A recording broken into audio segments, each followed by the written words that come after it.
So today we're going to talk about food chains and food webs. These notes are simply meant as a review of middle school material. This is something you've done before, so it should all sound very familiar. So, first of all, food chain. So when we're looking at a food chain, the bottom thing in a food chain is always going to be the sun. So the sun is the ultimate source of energy. Okay, so that is where all the energy is coming from fundamentally. So that's why plants are really important, because plants or producers um, are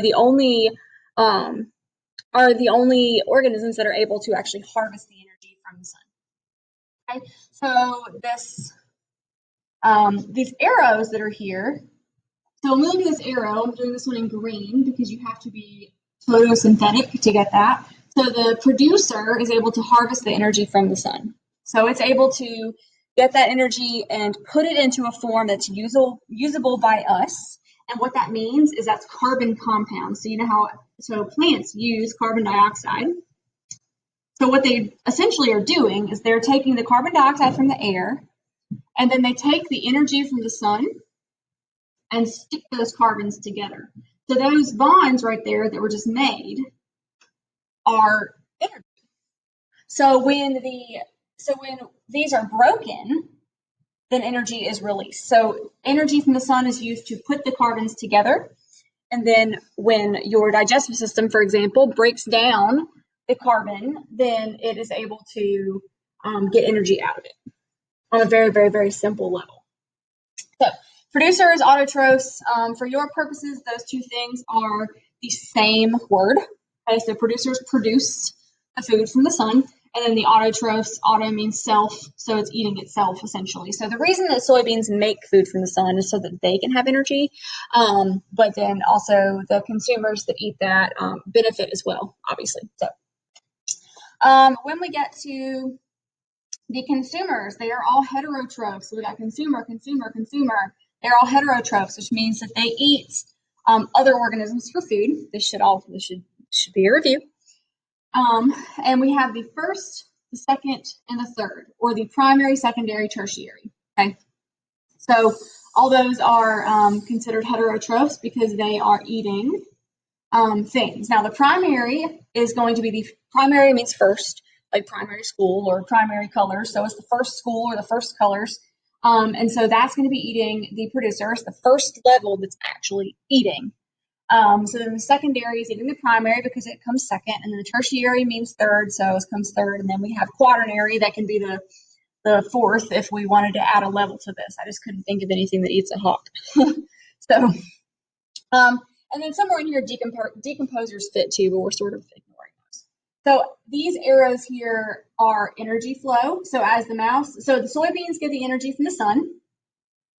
That's not what I wanted to do there. No, come back. All right, so the soybeans get the energy from the sun, and then the mouse gets the energy from the soybeans when it eats it, and then the snake gets the energy from the mouse, and then the hawk gets the energy from the snake. So the purpose of the food pyramid is to illustrate how much energy gets passed up. So we notice at the bottom of the food pyramid with the producers is the biggest, and there's two reasons for that. So the first reason, and I'll make this green because producers. So the producers of the soybeans, so this bottom section here is the biggest because it has the most energy and the most biomass. So there's two reasons.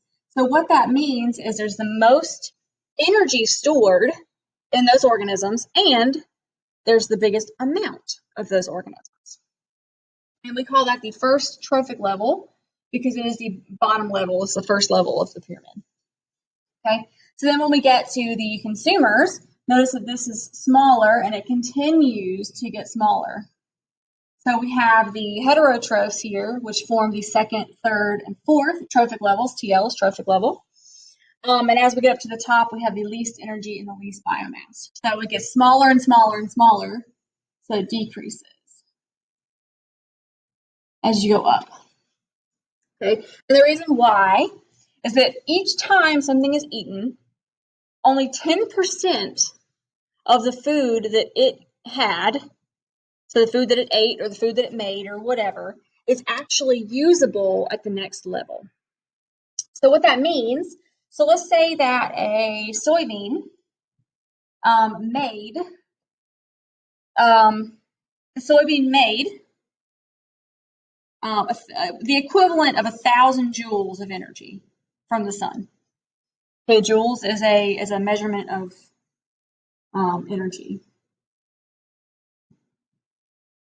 So let's say it made 1,000 joules of energy from the sun. It's going to use 900 of those. So it's going to use 900 of those joules. So only 10%, only that 100 gets passed on to the mouse. So then the mouse, let me see if I can make my colors consistent here. I made a mess. Okay. So it uses 900. So then that's what gets passed on to the mouse is only the 100, right? So then the mouse is going to use 90. So then there's only 10 left. And then the snake is going to use 9. So there's only 1 left for the hawk. So each time you lose 90%, so only 10% can actually be used by whatever's eating that organism. And the reason for that is a mouse, when it eats its food, is going to use it for scampering around and doing its cell stuff and all kinds of things that mice do.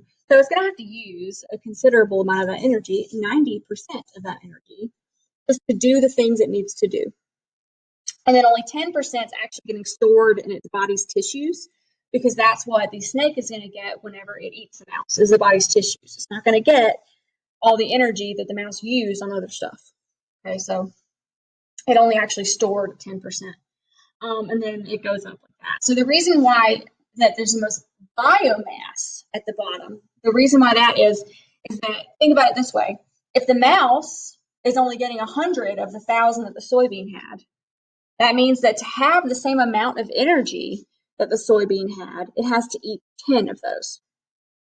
And so then the snake, to have the same amount of energy as the mouse, has to eat 10 of those, but to have the same amount of energy as the soybean, it has to eat the equivalent of 100 soybeans. And so on. So so as you go up, the most biomass is at the bottom, because that's where the most organisms are, because the energy decreases as you go up. So we need the most energy in the bottom. So that is food chains and webs. You're going to have some practice with it. The main points are the producers and consumers, the amount of energy that's passed on, and the biomass as you go up. So the biomass and the energy are highest at the bottom, at the first trophic level, and they decrease by 10%, at least for the energy, every time you go up. So 90% is used, 10% is passed on.